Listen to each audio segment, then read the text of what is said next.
શ્રીમદ દેવી ભાગવત સ્કંધ 11મો અને અધ્યાય 19 થી 24।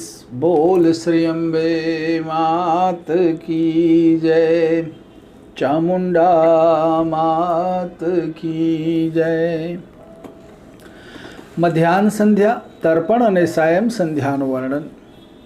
ભગવાન નારાયણ કહે છે, નારદ, હવે મધ્યાહન કાળની પુણ્યમયી સંધ્યાનો પ્રસંગ સાંભળો, જેના અનુષ્ઠાનથી મનુષ્યને અપૂર્વ ફળ પ્રાપ્ત થાય છે। ભગવતી ગાયત્રી યુવાવસ્થા સંપન્ન છે, તેમનો વર્ણ શ્વેત છે, 3 નેત્રો છે, તેઓ વરદ મુદ્રા, અક્ષમાળા અને ત્રિશૂળ ધારણ કરીને અભય આપે છે। વૃષભ પર બેઠેલા છે, યજુર્વેદ સંહિતામાં એમનો મહિમા વર્ણવ્યો છે। રુદ્ર એમના દેવતા છે, તમોગુણ યુક્ત થઈને એ પૃથ્વી મંડળની વ્યવસ્થા કરે છે। એમને જ કૃપાથી સૂર્ય પોતાના માર્ગ પર ભ્રમણ કરે છે। એવા ભગવતી મહામાયાને હું પ્રણામ કરું છું। આ પ્રમાણે આદિદેવીનું ધ્યાન કરીને આચમન વગેરે બધો વિધિ પૂર્વવત કરવો। હવે અર્ઘ્યનું પ્રકરણ કહું છું। સુંદર પુષ્પો લેવા, પુષ્પ ન મળે તો જળ અને બિલીપત્ર સાથે અર્ઘ્ય આપવો। ઉપર મુખ રાખીને સૂર્યની સામે જોઈને અર્ઘ્ય આપવો। પ્રારંભથી અંત સુધી બધા નિયમો પ્રાતઃ સંધ્યા જેવા જ છે। સાયમ અને પ્રાતઃકાળની સંધ્યા સમયે અર્ઘ્ય આપવાનું કારણ તો શ્રુતિમાં એવું બતાવ્યું છે કે મંદેહ નામના રાક્ષસો સૂર્યને ગળી જવા ઈચ્છે છે, તેના નિવારણથી અર્ઘ્ય આપવાની આવશ્યકતા છે। તેથી બ્રાહ્મણોએ યત્નપૂર્વક તે રાક્ષસોને રોકવા માટે અર્ઘ્ય આપવો જોઈએ। બંને સંધ્યાઓમાં હંમેશા ઓમકાર સહિત ગાયત્રી મંત્રનો ઉચ્ચાર કરીને અર્ઘ્ય આપવો। મધ્યાહનકાળમાં આ કૃષ્ણેન આ મંત્રથી પુષ્પ અને જળ સૂર્યને અર્પણ કરવું। પુષ્પના અભાવમાં બિલીપત્ર અને દુર્વાથી ઉપર કહેલા વિધિ પ્રમાણે અર્ઘ્ય આપવાથી સાંગોપાંગ સંધ્યાનું ફળ મળે છે। દેવર્ષિ સત્તમ, આ જ પ્રકરણમાં તર્પણનો વિધિ પણ કહું છું, સાંભળો। ભુવઃ પુરુષમ તર્પયામી નમો નમઃ, યજુર્વેદમ તર્પયામી નમો નમઃ। આ જ પ્રમાણે મંડલ, હિરણ્યગર્ભ, અંતરાત્મા, સાવિત્રી, દેવસેના, સાંકૃતિ, સંધ્યા, યુવતી, રુદ્રાણી, નિમ્રોજા, સર્વાર્થ સિદ્ધિકરી, સર્વ મંત્રાર્થ સિદ્ધિદા અને ભૂર્ભુવસ્વ પુરુષ, આ નામો સાથે પણ તર્પયામી નમો નમઃ આ શબ્દોને જોડીને તર્પણ કરવું જોઈએ। આ મધ્યાહન તર્પણ છે। ત્યાર પછી ઉદુત્યમ ચિત્રમ દેવાનામ આ મંત્રોનું ઉચ્ચારણ કરીને સૂર્યોપસ્થાન કરવું। નારદ, ત્યાર પછી સાધનમાં તત્પર થઈને મંત્રનો જપ કરવામાં આવે છે। જપનો પ્રકાર પણ કહું છું, સાંભળો।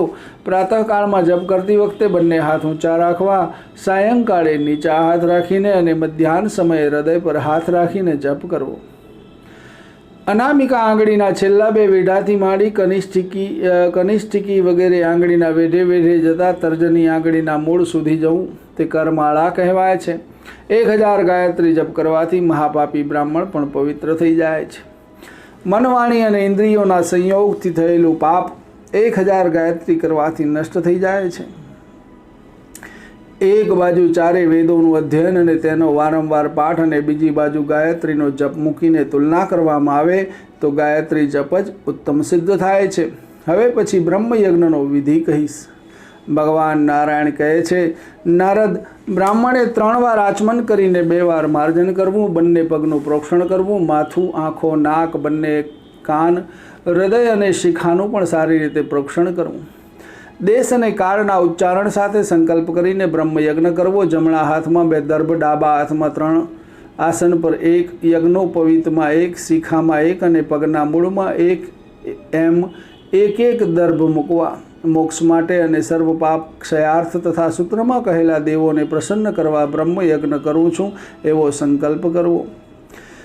સર્વપ્રથમ 3 વાર ગાયત્રી મંત્ર બોલવો। ઓમ અગ્નિ મિલે યદગ્ને અગ્નિનવે અથ મહાવ્રતમ ચૈવ પંથા વગેરે મંત્રોનો ક્રમશઃ પાઠ કરવો। ત્યાર પછી સંહિતાના વિદામ મધઃ મહાવ્રતસ્ય ઈશેતોર્જે અગ્નાયાહિ સન્નો દેવી અથ તસ્ય સમન્નાય વૃદ્ધિરાદેચ અથ શિક્ષામ પ્રવક્ષ્યામિ। 5 સંવત્સર મયરસ્તજભ અને ગૌરમા વગેરે મંત્રોનો પણ પાઠ કરવો। અથાતો ધર્મ જિજ્ઞાસા અથાતો બ્રહ્મ જિજ્ઞાસા તચ્છન્ત્યો બ્રહ્મણે નમઃ આ ઋગ્વેદના 5 મંત્રોનો પણ પાઠ કરવો। ત્યાર પછી દેવતાઓનું તર્પણ કરીને પ્રદક્ષિણા કરવી. પ્રજાપતિ બ્રહ્મા, વેદ, દેવતા, ઋષિઓ, સર્વછંદો, ઓમકાર, વસટકાર, વ્યાહતીઓ, સાવિત્રી, ગાયત્રી, યજ્ઞો, આકાશ, પૃથ્વી, અંતરિક્ષ, દિવસ, રાત, સાંખ્ય, સિદ્ધિ, નદીઓ, પર્વતો, ક્ષેત્રો, ઔષધિ, ગંધર્વ, અપ્સરાઓ, નાગો, પક્ષીઓ, ગાયો, સાધ્યો, વિપ્રો, યક્ષો, રાક્ષસો, ભૂતો આ દેવતાઓનું તર્પણમાં ઉચ્ચારણ કરવું. ત્યાર પછી જનોઈ કંઠ્ય કરીને ઋષિઓનું પણ તર્પણ કરવું. તેમાં સતર્ચી, માધ્યમ, ગૃત્સ્મદ, વિશ્વામિત્ર, વામદેવ, અત્રિ, ભરદ્વાજ, વશિષ્ઠ, પ્રગાથ, પાવમાન, ક્ષુદ્રસુક્ત, મહાસુક્ત, સનક, સનંદન, સનાતન, સનતકુમાર, કપિલ, આસુરી, વોહલી અને પંચશીર્ષ આ બધા ઋષિઓ તૃપ્ત થાઓ એમ કહી તર્પણ કરવું. પછી જનોઈ અપશવ્ય કરી ઋષિ તર્પણ કરવું. સુમંતુ, જૈમિની, વૈશંપાયન અને પૈલ, સૂત્ર, ભાષ્ય, ભારત, મહાભારત અને આ બધા ધર્માચાર્યો તૃપ્ત થાઓ આમ કહીને ઋષિ તર્પણ કરવું. જાનંતી, વાહવી, ગાર્ગ્ય, ગૌતમ, શાક્લ, બાભ્રવ્ય, માંડવ્ય, માંડુક્ય, ગાર્ગી, વાચકનવી, વડવા, પ્રાતિથેય, સુલભા, મૈત્રેય, કહોલ, કૌશિતક, મહાકૌશિક, ભારદ્વાજ, પૈણ્ય, મહાપૈણ્ય, સુયજ્ઞ, સાંખ્યયન, ઐત્રેય, મહાઐત્રેય, વાસ્કલ, શાક્લ, વસુજાતવક્ર, ઔદવાહી, સૌજામી, સૌનક અને આશ્વલાયન આ તથા અન્ય જે આચાર્યો છે તે બધા તૃપ્ત થાઓ. પછી પિતૃઓનું તર્પણ કરવું. ત્યાર પછી જે કોઈ મારા કુળમાં ઉત્પન્ન થઈને અપુત્ર દિવંગત થઈ ગયા હોય, જેમનો સંબંધ મારા ગોત્ર સાથે છે, તેમના માટે હું વસ્ત્ર નીચોવીને જળ આપું છું. તે જળનો તેઓ સ્વીકાર કરે આમ કહીને વસ્ત્ર નીચોવવું. મહામુનિ, આ બ્રહ્મયજ્ઞનો વિધિ મેં તમને કહ્યો. એ કે ચાસ્મત કુલે જાતા પુત્રા ગોત્રીણો મૃતા તે ગુહ્યંતુ મયા દત્તમ વસ્ત્ર નિષ્પિન્નોદકમ. આમ કહીને વસ્ત્ર નીચોવવું. તેમને અંગો સહિત સંપૂર્ણ વેદ પાઠોનું આ રીતે ફળ મળે છે. ત્યાર પછી વૈશ્વદેવ અને નિત્ય શ્રાદ્ધ કરવું જોઈએ. દરરોજ અતિથિઓને જમાડવા એ ગૃહસ્થોનું પરમ કર્તવ્ય છે. ગોગ્રાસ આપ્યા પછી બ્રાહ્મણો સાથે ભોજન કરવું. આ ઉત્તમ કાર્ય દિવસના 5મા ભાગમાં કરવું. દિવસનો 6ઠ્ઠો અને 7મો ભાગ ઇતિહાસ પુરાણ વાંચવામાં વ્યતીત કરવો. 8મો ભાગ લૌકિક કાર્ય માટે છે. ત્યારબાદ ફરીથી સંધ્યા કરવી. મહામુનિ, હવે સાયમ સંધ્યા કહું છું, જેના અનુષ્ઠાનથી ભગવતી મહામાયા પ્રસન્ન થાય છે. સંધ્યાકાળે સાધકે આચમન પ્રાણાયામ કરીને શાંત ચિત્તે પદ્માસન વાળી બેસવું. શ્રુતિ, સ્મૃતિ વગેરેના કાર્યમાં 2 પ્રકારના પ્રાણાયામ છે, સગર્ભ અને અગર્ભ. પ્રાણવાયુને રોકીને કરવામાં આવતો પ્રાણાયામ સગર્ભ કહેવાય છે અને માત્ર ધ્યાનને અગર્ભ કહેવાય છે. અગર્ભમાં કોઈ મંત્ર બોલવાનો હોતો નથી. ભૂત શુદ્ધિ પછી કર્મ કરવું જોઈએ, એ સિવાયનું કર્મ કહી શકાતું નથી. મન સ્થિર કરીને પૂરક, કુંભક અને રેચક દ્વારા દેવતાઓનું ધ્યાન કરવું. સાધકે સાયં સંધ્યા વખતે ભગવતી સરસ્વતીનું આ પ્રમાણે ધ્યાન કરવું. ભગવતી સરસ્વતી હવે વૃદ્ધાવસ્થાવાળા થયા છે. તેમનો શ્રી વિગ્રહ કૃષ્ણ વર્ણ છે. કાળા રંગના વસ્ત્રો પહેર્યા છે. તેમણે પોતાના હાથમાં શંખ, ચક્ર, ગદા અને પદ્મ ધારણ કર્યા છે. એ ગરુડ પર બિરાજમાન છે. અનેક પ્રકારના રત્નો એમની શોભામાં અભિવૃદ્ધિ કરી રહ્યા છે. ઝાંઝર અને કંદોરામાંથી મધુર ધ્વનિ નીકળી રહ્યો છે. એમના મસ્તક પર અમૂલ્ય રત્નોનો મુકુટ છે. કંઠમાં ઉજ્જવળ હાર શોભી રહ્યો છે. મણિયોના કુંડળોની કાંતિથી એમનું મુખારવિંદ શોભી રહ્યું છે. એમણે સુંદર પિતાંબર ધારણ કર્યું છે. એ સચ્ચિદાનંદ સ્વરૂપિણી છે. સામવેદ અને સત્વગુણો એમના અંગ છે. સ્વર્ગલોકની વ્યવસ્થા તેમના હાથમાં છે. એવા સૂર્યમંડળમાંથી આવતા સરસ્વતી દેવીનું હું આહ્વાન કરું છું. આ પ્રમાણે ભગવતી સરસ્વતીનું ધ્યાન કરીને સાયં સંધ્યાનો સંકલ્પ કરવો. આપો હિષ્ટા આ મંત્રથી માર્જન તથા અગ્નિસ્વેતિથી આચમન કરવું. એ સિવાયનું બધું કાર્ય પ્રાતઃકાળની સંધ્યા જેવું જ કરવાનું છે. સાધકે શાંત ચિત્ત થઈ ભગવાન નારાયણને પ્રસન્ન કરવા માટે ગાયત્રી મંત્ર બોલીને સૂર્યને અર્ઘ્ય પ્રદાન કરવું. બંને પગ સમાન રાખવા. હાથની અંજલિમાં જળ ભરીને મંડળમાં રહેલા દેવનું ધ્યાન કરી ક્રમશઃ અર્ઘ્ય પ્રદાન કરવું. જળમાં અર્ઘ્ય આપનાર મનુષ્ય મૂઢ અને અજ્ઞાની છે. સ્મૃતિ આજ્ઞાનું ઉલ્લંઘન કરવાથી બ્રાહ્મણને પ્રાયશ્ચિત્તના ભાગી બનવું પડે છે. ત્યાર પછી સૂર્ય મંત્રથી સૂર્યોપસ્થાન કરીને દર્ભાસન પર બેસીને ગાયત્રી જપ કરવો. જપ 1000 થાય કે 500, પરંતુ દેવીનું ધ્યાન કરતાં કરતાં જપ થવા જોઈએ. સાયં સંધ્યાના તર્પણમાં પણ પ્રાતઃકાળની જેમ ઉપસ્થાન વગેરે કાર્ય કરવું. પહેલાં વિનિયોગ આ પ્રમાણે કરવો. તેના ઋષિ વશિષ્ઠ, વિષ્ણુ રૂપા, સરસ્વતી દેવતા અને સરસ્વતી છંદ છે. સાયંકાલીન સંધ્યાના તર્પણમાં આ પ્રમાણે વિનિયોગ કરવો. સ્વપુરુષ, સ્વામવેદ, મંડળ, હિરણ્યગર્ભ, પરમાત્મા, સરસ્વતી, વેદમાતા, સાંકૃતિ, સંધ્યા તથા વિષ્ણુ રૂપિણી વૃદ્ધા સરસ્વતી, ઉષસી, નિમૃજી, સર્વસિદ્ધિ કરી, સર્વ મંત્રાધીશ્વરી તથા ભૂર્ભુવસ્વ પુરુષ આ નામો બોલીને તર્પણ કરવું. આ સાયંકાલીન તર્પણ શ્રુતિ સંમત છે. નારદ આ પાપોનું નાશક, સર્વ કલેશોને દૂર કરનાર, વ્યાધિનાશક તથા મોક્ષપ્રદ છે. સર્વ સદાચારોમાં સંધ્યા પોતાનું મુખ્ય સ્થાન ધરાવે છે. સંધ્યાના પ્રભાવથી દેવી પ્રસન્ન થઈને ભક્તોના મનોરથો પૂરા કરે છે. અધ્યાય 19 અને 20 સંપૂર્ણ. ગાયત્રી પુરસ્ચરણ અને પ્રાણાગ્નિહોત્રનો વિધિ. ભગવાન નારાયણ કહે છે, બ્રાહ્મણ, હવે ગાયત્રી દેવીનું પાપનાશક, પરમ પવિત્ર તથા ઈચ્છિત ફળ આપનારું પુરસ્ચરણ સાંભળો. પર્વતના શિખર પર, નદી કિનારે, બિલીના વૃક્ષ નીચે, જળાશય, ગૌશાળા, દેવ મંદિર, પીપળાના વૃક્ષ નીચે, બગીચામાં, તુલસીવન જેવા પુણ્યક્ષેત્રમાં અથવા ગુરુની પાસે જ્યાં પણ મન એકાગ્ર થઈ શકે તેવા સ્થળમાં પુરસ્ચરણ કરવાથી મનુષ્ય સિદ્ધિ પ્રાપ્ત કરી શકે છે. તેવા સ્થળમાં પુરસ્ચરણ કરવાથી મનુષ્ય સિદ્ધિ પ્રાપ્ત કરી શકે છે, તેમાં સંદેહ નથી. જે કોઈ મંત્રનું પુરસ્ચરણ કરવું હોય તે પહેલાં વ્યાહતીઓ સહિત 10,000 ગાયત્રી જપ કરવા જોઈએ.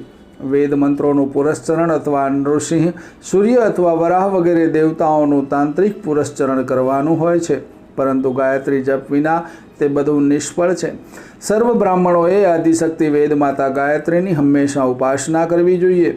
ગાયત્રી જપ દ્વારા મંત્રને શુદ્ધ કરીને પ્રયત્નપૂર્વક પુરસ્ચરણમાં બેસવું. વળી મંત્ર શોધનના પૂર્વ અંગરૂપ ઉત્તમ આત્મશોધન એટલે કે દેહ શુદ્ધિ પણ જરૂરી છે. આત્મતત્વની શુદ્ધિ માટે વિદ્વાનોએ શ્રુતિ મત પ્રમાણે 3 લાખ અથવા 1 લાખ ગાયત્રી જપ કરવા. આત્મશુદ્ધિ કર્યા વિના સાધકની જપ, હોમ વગેરે ક્રિયાઓ સફળ થતી નથી. તપસ્યા દ્વારા શરીરને તપાવવું, દેવતાઓ અને પિતૃઓનું તર્પણ કરવું એ મુખ્ય ધર્મ છે. તપસ્યાથી સ્વર્ગ પ્રાપ્તિ તથા ઉત્તમ ફળ પ્રાપ્ત થાય છે. ક્ષત્રિય બાહુબળથી, વૈશ્ય ધનથી અને શૂદ્ર બ્રાહ્મણોની સેવાથી તથા શ્રેષ્ઠ બ્રાહ્મણ જપ અને હોમથી પોતાના આત્માનો ઉદ્ધાર કરી શકે છે. તેથી હે બ્રાહ્મણ શ્રેષ્ઠ નારદ, પ્રયત્નપૂર્વક તપ કરવું એ મનુષ્યનો પરમ ધર્મ છે. તપસ્યાની પરાકાષ્ઠા શરીરને સૂકવી નાખવામાં છે. શરીરનું શોષણ કરવા માટે શાસ્ત્રોક્ત વિધિ માર્ગે કૃચ્છ, ચાંદ્રાયણ વગેરે તપ કરીને દેહ શુદ્ધિ કરવી જોઈએ. હે નારદ, હવે અન્ન શુદ્ધિની વાત કહું છું, સાંભળો. તાંત્રિક અને વૈદિક પુરુષોએ અયાચિત, માંગ્યા વિના મળેલું, ઉચ્ચ એટલે બજારમાં વેચતા ખરીદતા પડી ગયેલા દાણા વીણી લાવવા તે ઉચ્ચ વૃત્તિ છે. શુક્લ એટલે કે ઉજ્જવળ આજીવિકાથી આવેલું અને વૃત્તિથી મેળવેલું આ 4 નિશ્ચિંત જીવિકાઓ કહી છે.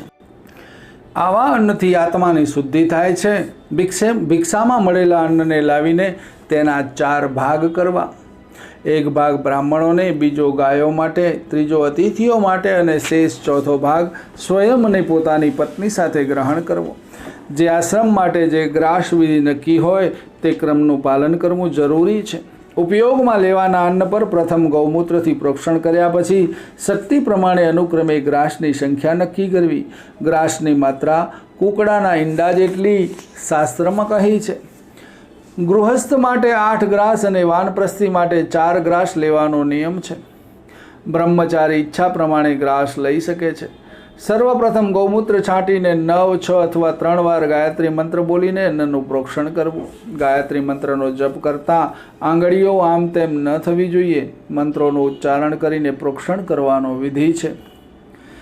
ગાયત્રી મંત્રમાં જેટલા અક્ષરો છે તેટલા લાખ અર્થાત 24 લાખ જપ કરવાથી પુરસ્ચરણ થયું કહેવાય. વિશ્વામિત્રજીના મત પ્રમાણે 32 લાખ જપ થવા જોઈએ, પરંતુ જે કાર્યથી શરીર નિષ્પ્રાણ થઈ જવાની સંભાવના હોય તેવું કાર્ય અનુચિત માનવામાં આવે છે તથા તે મંત્ર પણ પુરસ્ચરણથી હીન માનવામાં આવે છે.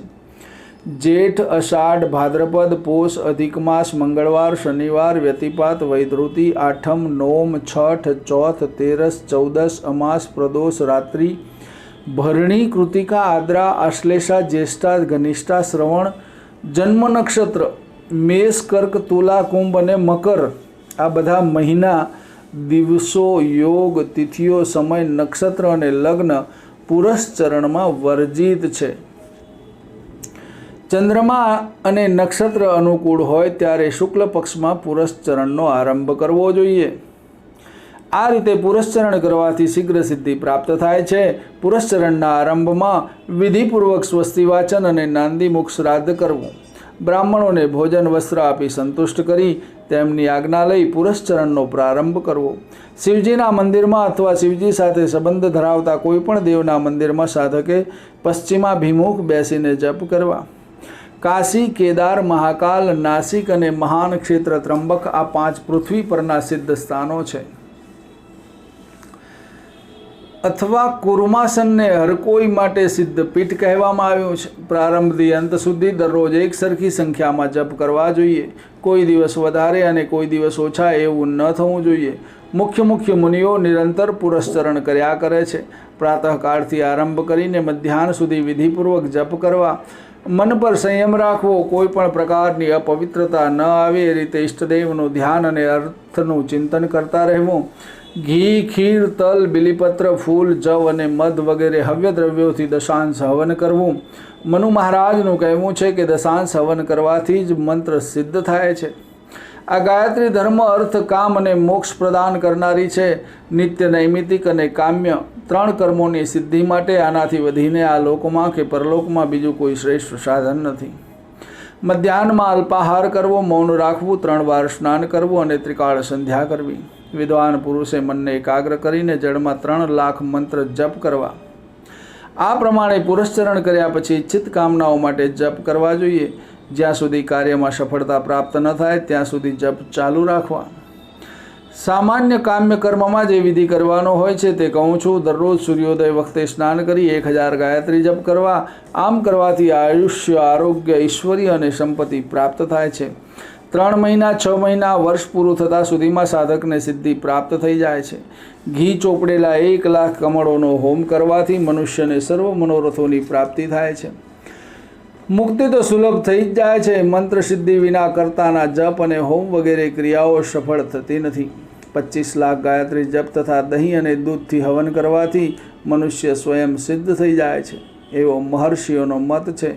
મનુષ્યને અષ્ટાંગ યોગથી જે ફળ મળે છે તે જ ફળ સિદ્ધિ આ જપના પ્રભાવથી પ્રાપ્ત થાય છે। સાધકે સશક્ત અથવા અશક્ત હોય પરંતુ આહાર નિશ્ચિત માત્રામાં લેવો। ગુરુ વાક્ય પર વિશ્વાસ રાખીને જપ કરવા। 6 મહિના જપ કરવાથી સિદ્ધિ પ્રાપ્ત થઈ જાય છે। 1 દિવસ માત્ર પંચગવ્યનું પ્રાશન કરવું, 1 દિવસ વાયુનો આહાર કરવો, 1 દિવસ બ્રાહ્મણના હાથનું થોડું સિદ્ધ ભોજન લેવું। આ પ્રમાણે નિયમપૂર્વક જપ કરવા। ગંગા આદિ પવિત્ર નદીઓમાં સ્નાન કરીને જળમાં જ 100 મંત્ર જપવા, પછી 100 મંત્રો બોલીને જળ પીવું। આમ કરવાથી મનુષ્ય સર્વ પાપોથી મુક્ત થઈ જાય છે। એટલું જ નહીં પરંતુ તેને ચાંદ્રાયણ અને કૃચ્છ વગેરે વ્રતોનું ફળ નિશ્ચિંત રૂપે પ્રાપ્ત થાય છે। જો સાધક રાજા અથવા બ્રાહ્મણ હોય તો તે પોતાના ઘરે જ ગાયત્રી પુરસ્ચરણ કરી શકે છે। બ્રહ્મચારી ગ્રહસ્થ અથવા વાનપ્રસ્થીને પણ પોતાના અધિકાર પ્રમાણે જપ વગેરે કર્યા પછી પુરસ્ચરણ કરવાનું ફળ પ્રાપ્ત થાય છે। મોક્ષની અભિલાષા રાખનાર મનુષ્ય સ્ત્રોત અને સ્માર્ત વગેરે કર્મ કરવું જોઈએ। મનુષ્ય વિદ્વાનો પાસેથી શિક્ષણ પ્રાપ્ત કરીને આચારનું પાલન કરતાં કરતાં અગ્નિહોત્ર થઈને પ્રયત્નપૂર્વક જપ કરવા। ફળ મૂળનો આહાર કરવો અને શુદ્ધ 8 ગ્રાસ ભોજન કરવું। દેવર્ષિ આ પ્રમાણે પુરસ્ચરણ કરવાથી મંત્ર સિદ્ધ થઈ જાય છે। આ અનુષ્ઠાન કરવાથી દરિદ્રતા દૂર થઈ જાય છે। આના શ્રવણનો એટલો મહિમા છે કે મોટી મોટી સિદ્ધિઓ સ્વયં તે સાધકને ઉપલબ્ધ થઈ જાય છે। ભગવાન નારાયણ કહે છે, બ્રાહ્મણ હવે બલિ વૈશ્વદેવનો વિધિ કહું છું, સાંભળો।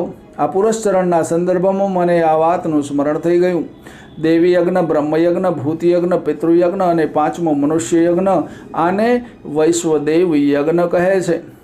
ગૃહસ્થ માટે ઘરમાં ચૂલો, ઘંટી, ઝાડુ, અનાજ કૂટવાનું ઉખળ તથા પાણીયારું અર્થાત રસોઈ બનાવવા માટેનો ચૂલો સળગાવતા ઘઉં વગેરે અનાજ દળતા, ઝાડુ કાઢતા, અનાજ ખાંડતા અને પાણીયારું સાફ કરતા 5 સ્થાનોમાં રોજ પાપ અને હિંસા થાય છે.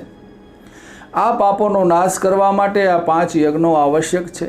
ચૂલામાં, લોઢાના વાસણમાં, જમીન પર કે માટીના વાસણમાં વૈશ્વદેવ કરવો નહીં, પરંતુ કુંડમાં સંડીલ પર કરવો જોઈએ. અગ્નિને પ્રજ્વલિત કરવા હાથનો, સુપડાનો કે વસ્ત્રનો ઉપયોગ કરવો નહીં, પરંતુ મોઢેથી ભૂંગળી દ્વારા ફૂંકીને અગ્નિ પ્રજ્વલિત કરવો જોઈએ, કારણ કે મુખમાંથી જ અગ્નિનું પ્રાગટ્ય થયું છે. કપડા દ્વારા હવા કરવાથી રોગ, સુપડાથી ધનનાશ તથા હાથ વડે હવા કરવાથી મૃત્યુ થાય છે. મોઢાથી અગ્નિ પ્રજ્વલિત કરવાથી કાર્ય સિદ્ધિ થાય છે. ફળ, ઘી, દહીં, મૂળ, શાક વગેરેથી બલિ વૈશ્વદેવ કરવો જોઈએ. આ વસ્તુઓનો અભાવ હોય તો લાકડું, મૂળ અથવા ઘાસ વગેરે કોઈ પણ વસ્તુથી કરી શકાય. ઘી મિશ્રિત હવ્ય દ્રવ્યથી હવન કરવું જોઈએ. તેલ અને મીઠાવાળી વસ્તુઓ હવનમાં નિષિદ્ધ છે. ઘીના અભાવમાં દહીં અને દૂધનો અને એ પણ ન હોય તો છેવટે જળથી હોમ કરવો જોઈએ. લુખ્ખા અથવા વાસી અન્ન દ્વારા હવન કરવાથી કોડિયો, એઠું અન્ન હોમવાથી શત્રુઓને વશ થનારો થાય છે. લુખ્ખા અન્નથી દરિદ્ર તથા ક્ષાર, મીઠાવાળા પદાર્થો વસ્તુનો હોમ કરવાથી નરકમાં જવું પડે છે. થોડી રાખોડીવાળા અંગારાને કુંડમાંથી કાઢીને ઉત્તર દિશામાં ફેંકી દેવા. ત્યાર પછી ક્ષાર વિનાના પદાર્થોથી હવન કરવું. બલિ વૈશ્વદેવ કર્યા વિના જે બ્રાહ્મણ ભોજન કરે છે તેની બુદ્ધિ મારી ગઈ છે. તે મૂર્ખ કાલસૂત્ર નામના નરકમાં ઊંધા માથે પડે છે. ફળ, મૂળ અથવા પાંદડા જે પદાર્થો ભોજન માટે ઉપલબ્ધ હોય તેમાંથી સંકલ્પપૂર્વક અગ્નિમાં હવન કરવો. વૈશ્વદેવ કરતાં પહેલાં કોઈ ભિક્ષુક ભિક્ષા લેવા આવે તો વૈશ્વદેવ માટે થોડો પદાર્થ અલગ રાખીને બાકીના અન્નમાંથી ભિક્ષુકને ભિક્ષા આપી દેવી દાય કરવો. કારણ કે પહેલાં વૈશ્વદેવ ન કર્યાના દોષને ભિક્ષુક દૂર કરી શકે છે, પરંતુ ભિક્ષુકના અપમાનથી જે દોષ થાય છે તેને વૈશ્વદેવ દૂર કરતો શકતો નથી. સંન્યાસી અને બ્રહ્મચારી આ બંને સિદ્ધ અન્ન તૈયાર ભોજનના સ્વામી છે. તેથી તેમને આપ્યા વિના ભોજન કરવાથી ચાંદ્રાયણ વ્રત કરવું આવશ્યક બને છે. બલિ વૈશ્વદેવ કર્યા પછી ગોગ્રાસ કાઢવો જોઈએ. હે દેવર્ષિ દ્વારા સુપૂજ્ય નારદ, ગોગ્રાસનો વિધિ કહું છું, સાંભળો.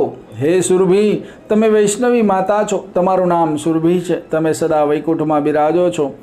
મારો આપેલો આ ગોગ્રાસનો સ્વીકાર કરો. ગોભ્યો નમઃ. આ પ્રમાણે કહીને ગાયની પૂજા કરીને ગોગ્રાસ અર્પણ કરવો. ગોગ્રાસ આપવાથી ગૌમાતા સુરભી પ્રસન્ન થાય છે. ત્યાર પછી ગાય દોહવાના સમય સુધી ઘરના આંગણામાં ઊભા રહી અતિથિની પ્રતીક્ષા કરવી. જ્યારે અતિથિ નિરાશ થઈને ઘેરથી ચાલ્યો જાય છે ત્યારે તેનું પાપ ગૃહસ્થને આપતો જાય છે અને ગૃહસ્થનું પુણ્ય લેતો જાય છે. માતા, પિતા, ગુરુ, ભાઈ, પ્રજા, સેવક, પોતાના આશ્રિતો, અભ્યાગત, અતિથિ અને અગ્નિ આ બધા પોષ્ય કહ્યા છે. એટલે કે તેમનું પોષણ કરવું એ ગૃહસ્થનું પરમ કર્તવ્ય છે. એવું જાણ્યા છતાં મોહવશ જે ગૃહસ્થાશ્રમ ધર્મનું પાલન કરતો નથી. ધનવાન બ્રાહ્મણ ધર્મપૂર્વક સોમયજ્ઞથી જે ફળ પ્રાપ્ત કરે છે તે જ ફળ એક નિર્ધન બ્રાહ્મણને સારી રીતે પંચમહાયજ્ઞ કરવાથી પ્રાપ્ત થાય છે. મુનિવર, હવે પ્રાણાગ્નિહોત્ર કહું છું, જેને જાણીને મનુષ્ય જન્મ, મૃત્યુ અને જરા વગેરેથી અને સર્વ પાપોથી છૂટી જાય છે. બ્રાહ્મણે વિધિ પ્રમાણે ભોજન કરવું જોઈએ, જેથી 3 પ્રકારના ઋણથી છૂટી શકાય છે અને પોતાની 21 પેઢીનો નરકમાંથી ઉદ્ધાર કરે છે. એટલું જ નહીં, પણ સર્વ યજ્ઞોનું ફળ તેને સુલભ થઈ જાય છે અને સર્વલોકમાં જઈ શકે છે એવી ભાવના કરવી જોઈએ. હૃદય કમળ અરણી કાષ્ઠ છે. મનમંથન કાષ્ઠ લાકડું છે. વાયુરૂપી દોરી છે. આ પ્રમાણે મંથન કરવાથી અગ્નિ પ્રગટ થઈ ગયો છે. આ નેત્રો અધ્વર્યું બનીને યજ્ઞ કરી રહ્યા છે. આવી ભાવના કરીને તર્જની, મધ્યમાં અને અંગૂઠાથી પ્રાણરૂપી અગ્નિમાં આહુતિ આપવી. મધ્યમાં, અનામિકા અને અંગૂઠાથી અપાનને આહુતિ આપવી.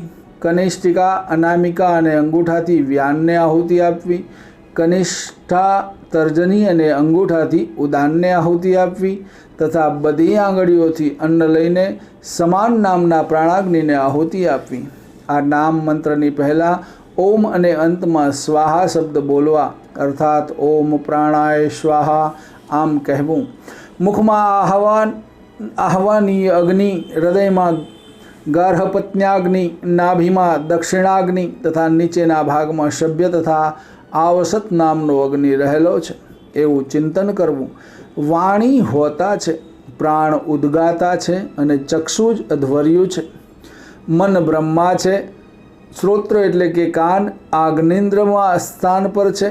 અહંકાર યજ્ઞ બલિ છે અને પ્રણવને દૂધ તથા ગૃહસ્થાશ્રમી મનુષ્ય જેના આધીન છે તે બુદ્ધિમાં પત્નીની ભાવના કરવી. વક્ષસ્થળને વેદી, રૂવાટા દર્ભ છે તથા બંને હાથ સ્ત્રક અને સ્ત્રુવા છે.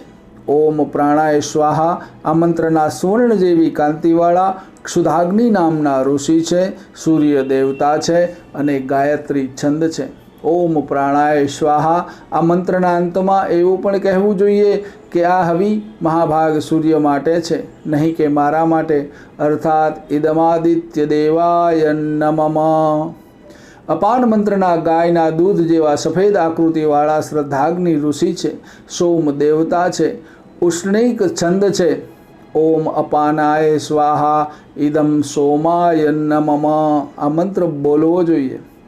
વ્યાન મંત્રના કમળ જેવા વર્ણવાળા ખ્યાત નામના ઋષિ છે, અગ્નિ દેવતા છે અને તેનો અનુષ્ટુપ છંદ છે. ઓમ વ્યાનાય સ્વાહા કહીને અંતમાં ઇદમ અગ્ન્યયે નમઃ કહેવું જોઈએ. ઉદાન મંત્રના ઇન્દ્રગોપ નામના કીડા જેવા રંગના અગ્નિ ઋષિ છે, પર્જન્ય દેવતા છે અને પંક્તિ છંદ છે. ઉપર મુજબ ઓમ સમાનાય સ્વાહા ઇદમ પર્જન્યાય નમઃ આ મંત્ર બોલવો. આ પછી છઠ્ઠી આહુતિ આપવી જોઈએ. આ મંત્રના વૈશ્વાનર નામના મહાન અગ્નિ ઋષિ છે, ગાયત્રી છંદ છે અને દેવતા આત્મા છે. મંત્ર સ્વાહાંત ઉચ્ચારણ કરવાનું વિધાન છે. ઓમ પરમાત્મને સ્વાહા ઇદમાત્મને નમઃ આ પ્રમાણે પ્રાણાગ્નિહોત્ર કરવામાં આવે છે. આ વિધિને જાણીને કર્યા પછી મનુષ્ય બ્રહ્મભાવને પ્રાપ્ત થઈ જાય છે. આમ આ પ્રાણાગ્નિહોત્ર વિદ્યાનું સંક્ષેપમાં તમારી સામે વર્ણન કર્યું.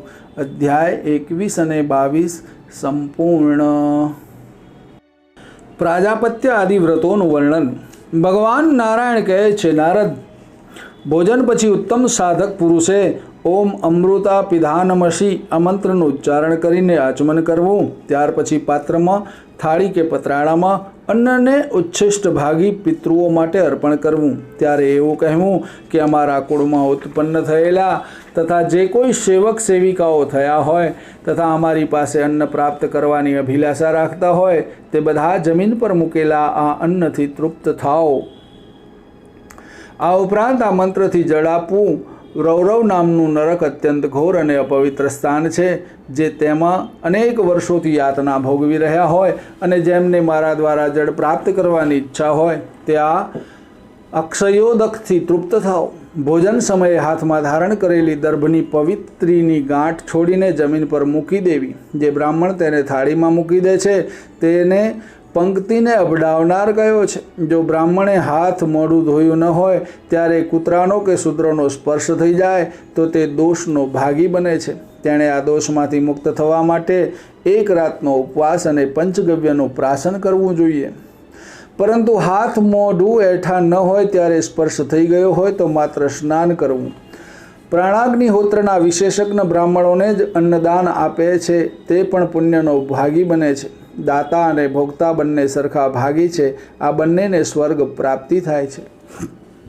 જે બ્રાહ્મણ હાથમાં દર્ભની પવિત્રી ધારણ કરીને વિધિપૂર્વક ભોજન કરે છે તેને પ્રત્યેક ગ્રાસમાં પંચગવ્યનું પ્રાશન કર્યાનું પુણ્ય ફળ મળે છે.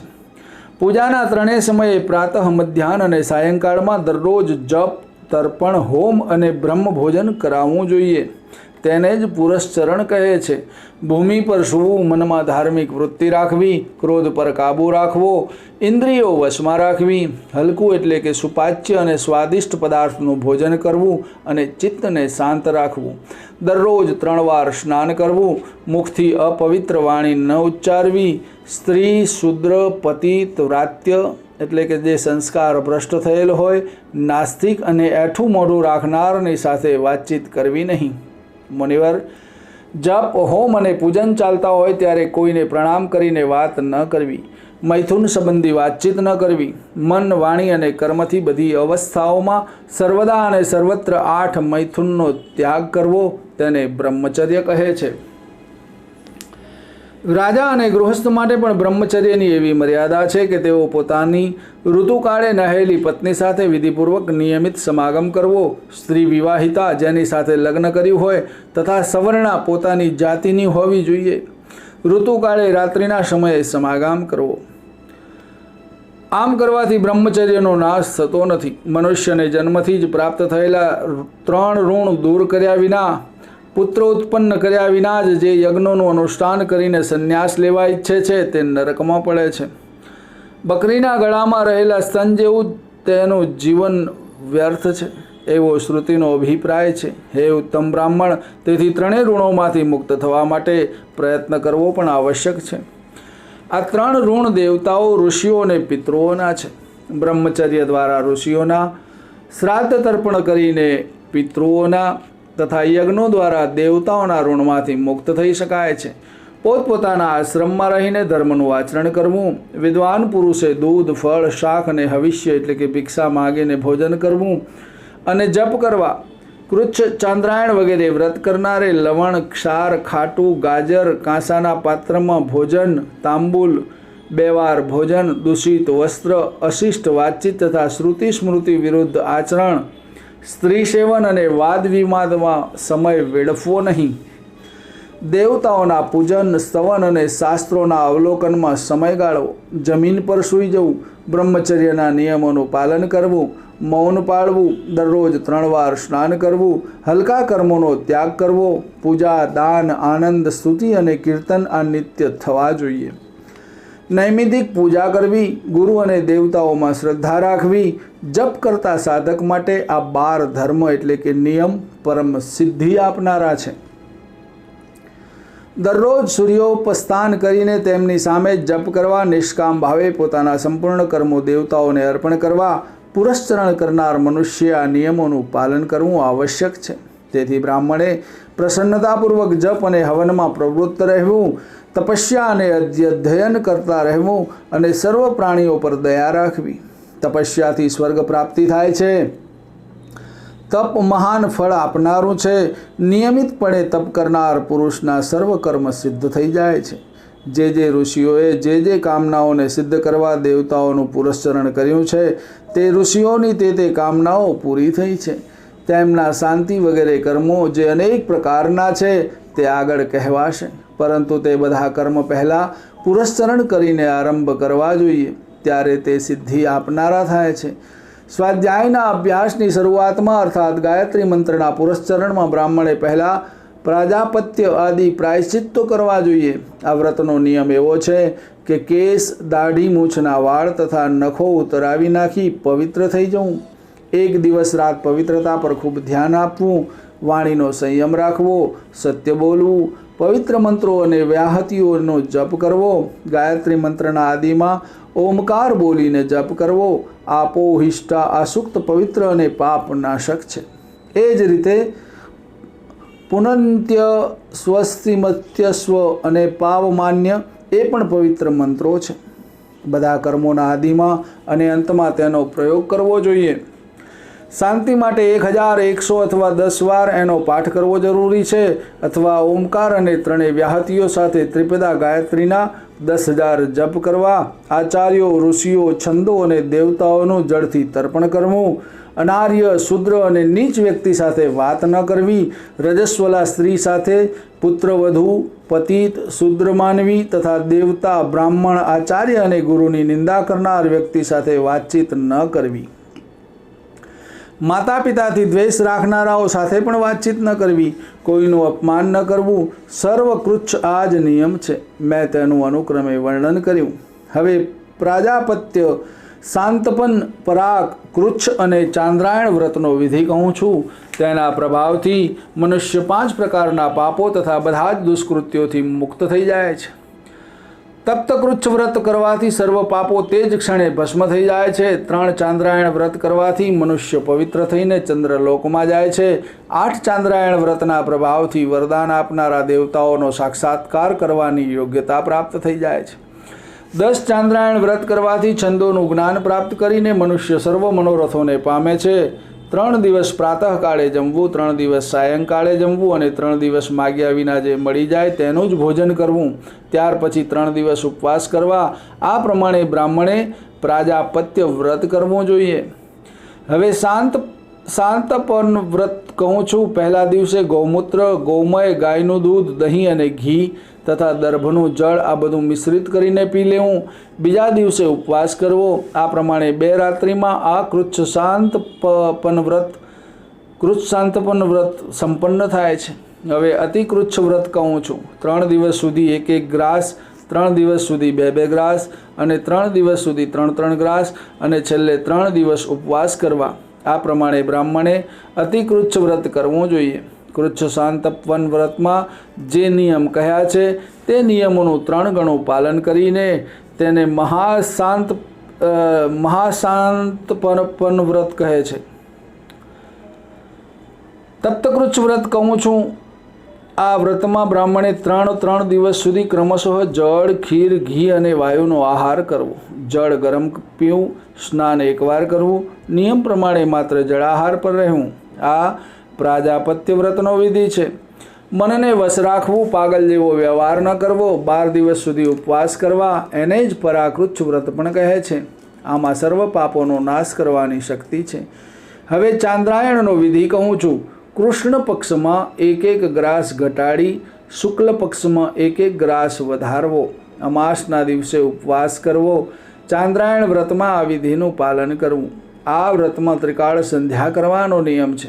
બ્રાહ્મણે પ્રાતઃકાળ સ્નાન કરીને પોતાનું નિત્ય કર્મ કરીને મધ્યાહન કાળે 4 ગ્રાસ ભોજન કરવું. રાત્રે પણ 4 ગ્રાસ ભોજન લેવું. આને શિશુ ચાંદ્રાયણ વ્રત કહે છે. સંયમપૂર્વક રહીને દિવસના મધ્યાહન કાળમાં ભિક્ષાન્ન 8 ગ્રાસ લેવું. આ અતિ ચાંદ્રાયણ વ્રત કહેવાય છે. રુદ્ર, આદિત્ય અને વસુગણ તથા મરુદગણ અને પૃથ્વી વગેરે બધા જ કુશળ દેવતાઓ આ વ્રતનું પાલન કરે છે. વિધિપૂર્વક કરેલું આ વ્રત 7 દિવસ રાત્રિમાં શરીરમાં રહેલ ચામડી, લોહી, માંસ, હાડકાં, મેદ, મજ્જા અને વસા આ એક ધાતુને પવિત્ર કરે છે. તેમાં કોઈ સંશય નથી. મનુષ્ય આ વ્રતોથી પવિત્ર થઈને હંમેશા સત્કર્મોનું અનુષ્ઠાન કરવું. આ પ્રમાણે શુદ્ધ થયેલા મનુષ્યના કર્મો સિદ્ધ થઈ જાય છે. તેમાં કોઈ સંશય નથી. અંતઃકરણને શુદ્ધ કરીને સત્યવાદી અને જીતેન્દ્રિય થઈને ઉત્તમ કર્મ કરવાનું વિધાન છે. ત્યારે પુરુષ પોતાની ઇષ્ટ કામનાઓને નિશ્ચિંતપણે પ્રાપ્ત કરી શકે છે. સર્વ કર્મો રહિત થઈને 3 રાત્રિ ઉપવાસ કરવા અથવા 3 રાત્રિ સુધી નિયમનું પાલન કરવું. ત્યાર પછી કાર્યનો આરંભ કરવો. આ રીતે પુરશ્ચરણનું ફળ આપનાર વિધાન કહ્યું, જેનાથી સર્વ ફળ પ્રાપ્ત થઈ જાય છે. ગાયત્રી પુરશ્ચરણથી સર્વ કામનાઓ સિદ્ધ થઈ જાય છે. દેવર્ષિ, મહાન પાપોને નાશ કરનાર આ ગાયત્રી ઉપાસના તમારી સમક્ષ વિસ્તારથી કહી. મંત્ર જાપ કે શરૂમાં દેહને શુદ્ધ રાખનારા વ્રતનું આચરણ કરવું. ત્યાર પછી પુરશ્ચરણનો પ્રારંભ કરવો. આ પ્રમાણે કરનાર સાધક જ સર્વફળ પ્રાપ્ત કરવાનો અધિકારી બને છે. આ પ્રમાણે પુરશ્ચરણનું આ ગુહ્ય રહસ્ય તમને કહ્યું. આ રહસ્ય કોઈ સામાન્ય વ્યક્તિ આગળ કહેવો નહીં, કારણ કે આ શ્રુતિઓનો સાર છે. અધ્યાય 23મો સંપૂર્ણ. કામના સિદ્ધિ અને ઉપદ્રવ શાંતિ માટે ગાયત્રીના વિવિધ પ્રયોગ. નારદજીએ કહ્યું, નારાયણ મહાભાગ, કરુણાનિધિ, હવે આપ ગાયત્રીના પુરસ્ચરણ પછી ગાયત્રીના શાંતિ આદિ પ્રયોગો સંક્ષેપમાં કહો. ભગવાન નારાયણ કહે છે, બ્રહ્માના વિગ્રહમાંથી પ્રગટ થયેલા નારદ, તમે આ અત્યંત ગુહ્ય વિષય પૂછ્યો છે. કોઈ પણ દુષ્ટ અથવા કૃપણ મનુષ્યની સામે આ વિષયની ચર્ચા કરવી નહીં. હવે શાંતિના પ્રકાર કહું છું.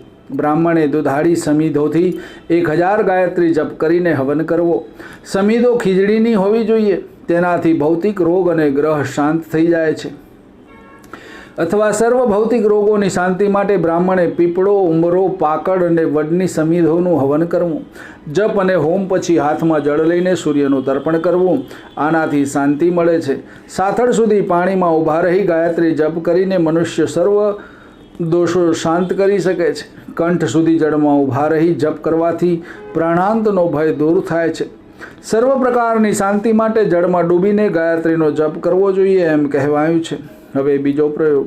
સોનું, ચાંદી, તાંબુ, માટી અથવા કોઈ દૂધવાળા લાકડાના પાત્રમાં રાખેલા પંચગવ્ય દ્વારા પ્રજ્વલિત અગ્નિમાં દૂધવાળા વૃક્ષની સમિધોથી 1000 ગાયત્રી મંત્ર બોલીને હવન કરવું.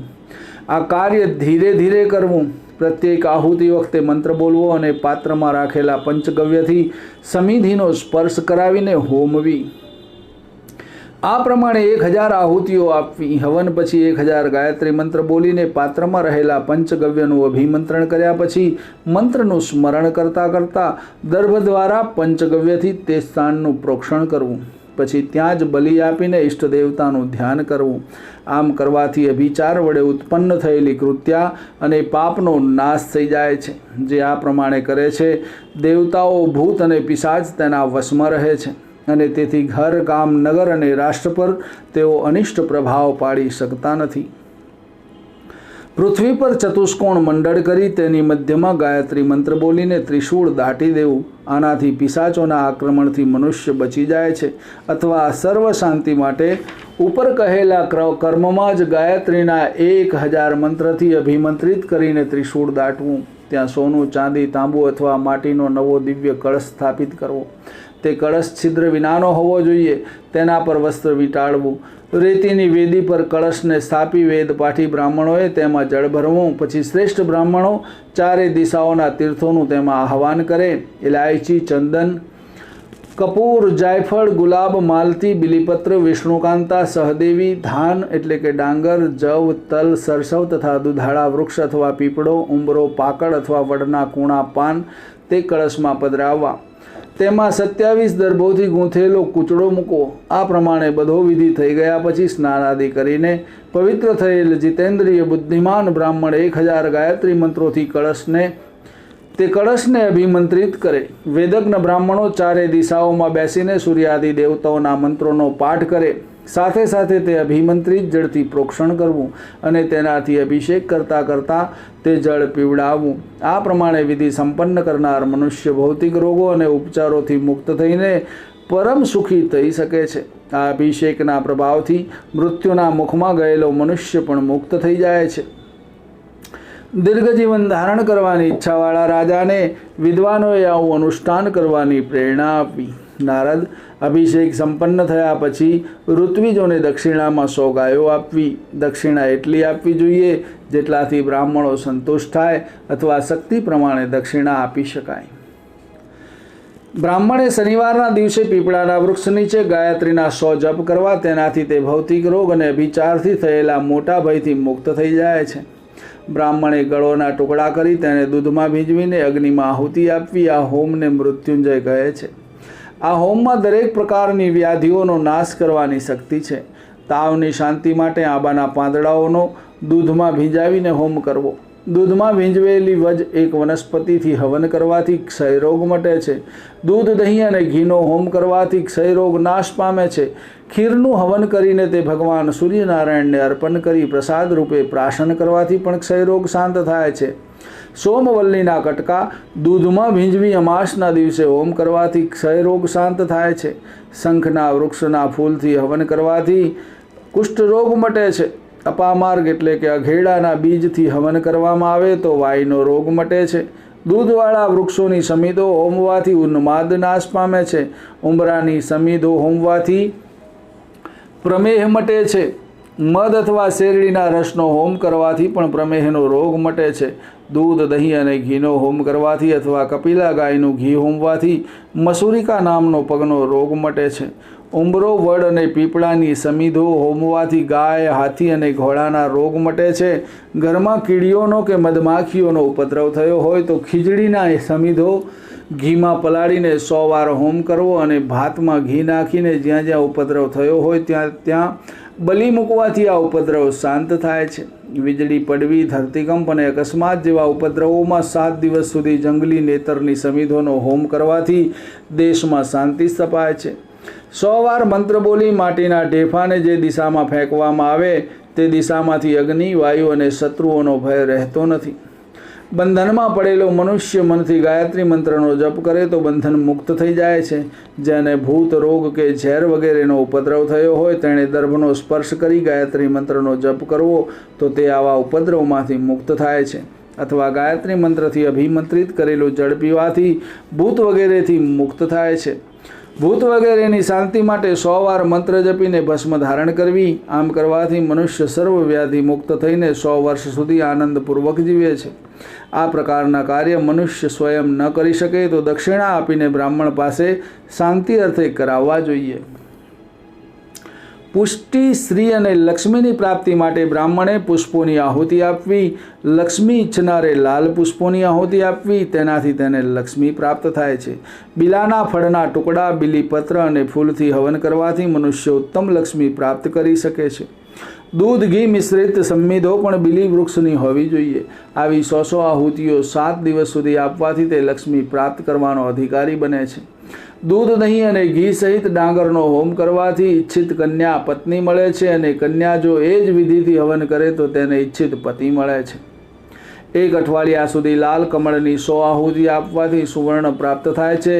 ગાયત્રી મંત્રનું ઉચ્ચારણ કરીને સૂર્યનું તર્પણ કરવાથી જળમાં છુપાયેલું સોનું પ્રાપ્ત થાય છે.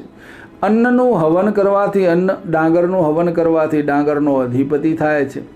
વાછડાના છાણના અડાયાનો ભૂકો હોમવાથી પશુધન પ્રાપ્ત થાય છે. દૂધ અને ઘી મિશ્રિત પિયંગુ એટલે કે કાંગ હોમવાથી પ્રજાની પ્રાપ્તિ થાય છે. ખીર બનાવીને હોમવાથી અને તે ખીર ભગવાન સૂર્યને અર્પણ કરી ઋતુકાળે નહેલી સ્ત્રીને ખવડાવે તેને ઉત્તમ પુત્ર જન્મે છે.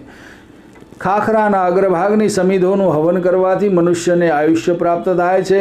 પીપળો, ઉંબરો, વડ અને પાકડની સમિધોનું હવનથી પણ આયુષ્ય પ્રાપ્ત થાય છે. દૂધાળા વૃક્ષાના અગ્રભાગની સમિધો, દૂધ, દહીં અને ઘી મિશ્રિત તથા ડાંગરની 100 આહુતિ આપવાથી મનુષ્ય સોનું અને આયુષ્ય પ્રાપ્ત કરી શકે છે. સોનેરી કમળની આહુતિ આપવાથી 100 વર્ષનું આયુષ્ય મળે છે. ધરો, દૂધ, મધ અથવા ઘીથી દરરોજ 100 આહુતિ 1 સપ્તાહ સુધી આપવાથી અપમૃત્યુ દૂર થઈ જાય છે. એ જ પ્રમાણે સમી એટલે કે ખીજડીની સમિધો, અન્ન, ખીર અને ઘી દ્વારા 100 આહુતિઓ 7 દિવસ સુધી આપનારનું અપમૃત્યુ ટળી જાય છે. વડ કે ખીજડીના વૃક્ષની સમિધોનું હવન કરીને ખીરની 1 સપ્તાહ સુધી રોજ 100 આહુતિઓ આપવાથી અપમૃત્યુ ટળી જાય છે. માત્ર દૂધ પીને જ ગાયત્રી જપ કરનાર 1 સપ્તાહમાં મૃત્યુ પર વિજય પ્રાપ્ત કરે છે. મૌન ધારણ કરીને ઉપવાસી રહીને 3 રાત્રિ સુધી જપ કરવાથી યમપાસથી છૂટી જાય છે.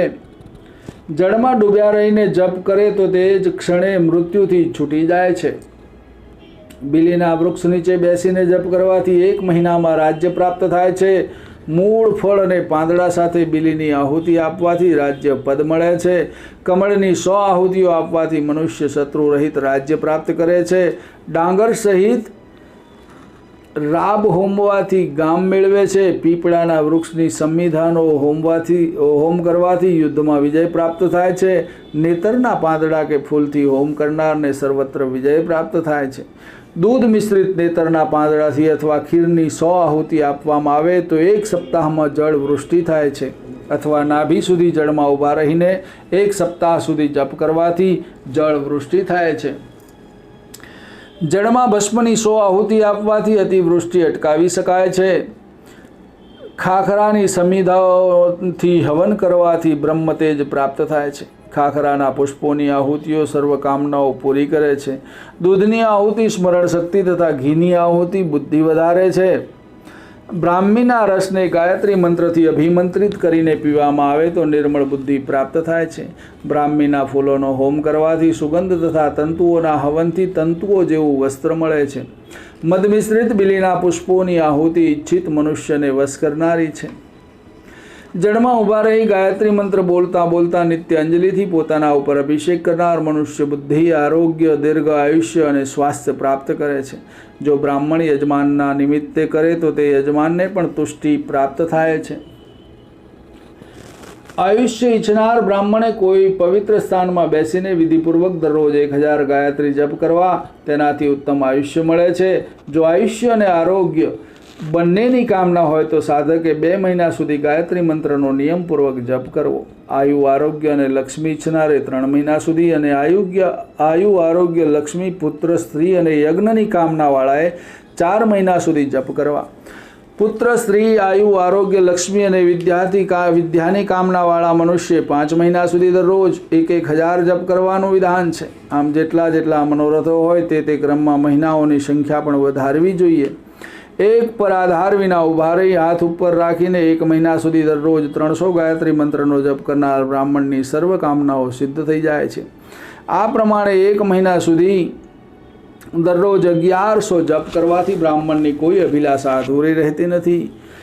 પ્રાણ અને અપાન વાયુને રોકીને 300 ગાયત્રી મંત્રનો 1 મહિના સુધી જપ કરનારને ઈચ્છિત ફળ પ્રાપ્ત થાય છે. આ પ્રમાણે 1100 મંત્રોનો જપ કરનાર પુરુષને સર્વસ્વની પ્રાપ્તિ થઈ જાય છે. કૌશિક મુનિનું વચન છે કે એક પર ઊભા રહીને હાથ અદ્ધર રાખીને શ્વાસ રોકીને રોજના 100 ગાયત્રી મંત્રો પ્રમાણે 1 મહિનો જપ કરે તો તેની ઈચ્છિત કામનાઓ પૂરી થાય છે. આ જ પ્રમાણે 1300 મંત્ર દરરોજ મહિના સુધી કરનારને સમગ્ર મનોરથો પ્રાપ્ત થઈ જાય છે. જળમાં ડૂબ્યા રહીને 100 મંત્રોના નિયમથી 1 મહિના સુધી જપ કરનારની અભિલાષા પૂરી થાય છે. આ જ પ્રમાણે 1300 જપ મહિના સુધી કરનારની સંપૂર્ણ કામનાઓ પૂરી થઈ જાય છે.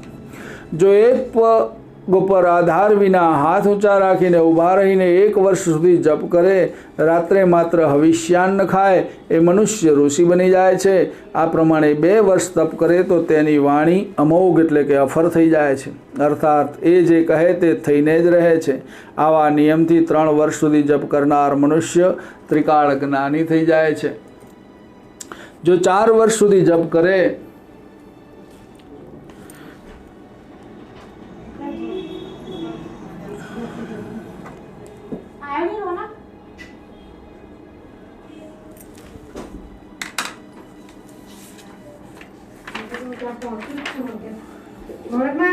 નથી આવ્યો, આવશે હમણાં. બેસો તો હું મારો આ અધ્યાય પતાવી દઉં.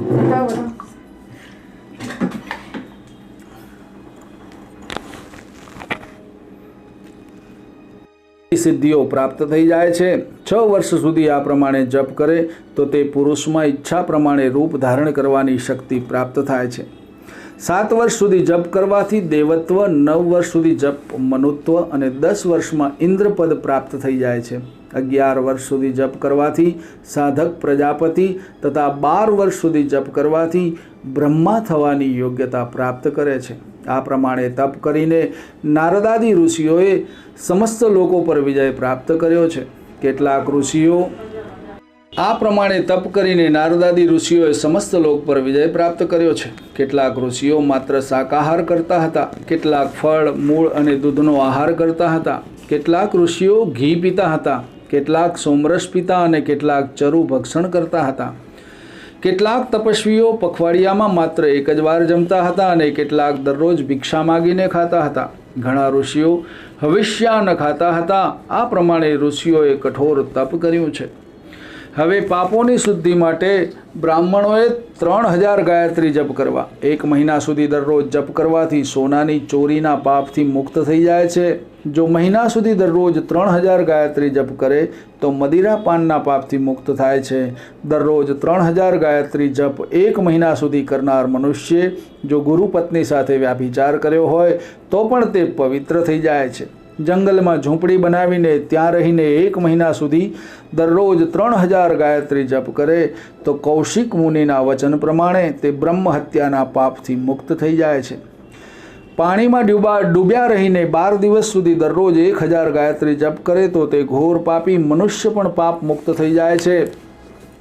પ્રાણાયામ કરીને મૌન રહીને 1 મહિના સુધી 3000 ગાયત્રી જપ કરવાથી મહાન પાપી મનુષ્ય પણ અપાર ભયથી મુક્ત થઈ જાય છે. 1000 પ્રાણાયામ કરવાથી બ્રહ્મ હત્યારો પણ પવિત્ર થઈ જાય છે. પ્રાણ અને અપાન વાયુને ઉપર ચડાવીને સંયમપૂર્વક ગાયત્રી મંત્રનો 6 વાર અભ્યાસ કરવો. આ પ્રાણાયામ સર્વ પાપનાશક છે. 1 મહિના સુધી દરરોજ 1000 ગાયત્રીનો પ્રાણાયામપૂર્વક અભ્યાસ કરવાથી રાજા પવિત્ર બને છે. બ્રાહ્મણને જો ગૌહત્યાનું પાપ લાગ્યું હોય તો તેની શુદ્ધિ માટે 12 દિવસ સુધી 3000 ગાયત્રી જપ કરવા. 10000 ગાયત્રી જપ બ્રાહ્મણને અજાણી સ્ત્રી સાથે મૈથુન કર્યું હોય તો તેના પાપમાંથી કે ચોરી, પ્રાણી હિંસા અને ભક્ષણના પાપમાંથી શુદ્ધ કરે છે. 100 વખત પ્રાણાયામ કરીને મનુષ્ય સર્વ પાપોથી મુક્ત થઈ જાય છે. જો મનુષ્ય સર્વ પ્રકારના પાપોથી ગ્રસ્ત હોય તો તેની શુદ્ધિ માટે વનમાં રહીને 1 મહિના સુધી દરરોજ 1000 ગાયત્રી જપ કરવા જોઈએ. 24000 ગાયત્રી જપને કૃચ્છવ્રત કહે છે. 64000 ગાયત્રી જપને ચાંદ્રાયણ વ્રતની બરાબર છે. જો પ્રાતઃ સાયં બંને સંધ્યા ટાણે પ્રાણાયામ કરીને ગાયત્રીના 100 મંત્રોનો જપ કરવામાં આવે તો તેના સર્વ પાપોનો ક્ષય થઈ જાય છે. જળમાં ડૂબીને દરરોજ 100 જપ કરનાર મનુષ્ય સમસ્ત પાપોથી મુક્ત થઈ જાય છે. નારદ આ પ્રમાણે શાંતિ અને શુદ્ધિના પ્રસંગનું વિસ્તારથી વર્ણન કર્યું. આ બધા પ્રસંગો ગોપનીય ગુપ્ત રાખવા જોઈએ. આ પ્રમાણે સદાચારના કાર્યોનું સંક્ષેપમાં વર્ણન કર્યું. આનું વિધિવત આચરણ કરવાથી મહામાયા દુર્ગા પ્રસન્ન થઈ જાય છે. નિત્ય, નૈમિત્તિક અને કામ્ય કર્મમાં જે મનુષ્ય વિધિ પ્રમાણે આચરણ કરે છે તેને ભુક્તિ અને મુક્તિ પ્રાપ્ત થઈ જાય છે. મનુષ્યનો પ્રથમ ધર્મ આચાર છે અને ધર્મની અધિષ્ઠાત્રી ભગવતી જગદંબા છે. આ પ્રમાણે બધા જ શાસ્ત્રોમાં આચાર ધર્મનું ફળ કહેલું છે. નારદ, આચારવાન પુરુષ હંમેશા પવિત્ર, સુખી અને ધન્ય છે. આ સત્ય છે, સત્ય છે. સદાચારના આચરણથી દેવી અત્યંત પ્રસન્ન થાય છે. જો કે એવું સાંભળવામાં આવે છે કે મનુષ્ય દૃઢ સંપત્તિથી સુખી થાય છે, પરંતુ સદાચારથી તો મનુષ્યને આલોક અને પરલોક બંને જગ્યાએ સુખ પ્રાપ્ત થાય છે. એવા સદાચારના પ્રસંગનું વર્ણન કરવામાં આવ્યું. નારદ, હવે બીજો કયો પ્રસંગ સાંભળવો છે? અધ્યાય 19 થી 24ની સાથે સ્કંદ 11મો સંપૂર્ણ. બોલ શ્રી અંબે માત કી જય, ચામુંડા માત કી જય.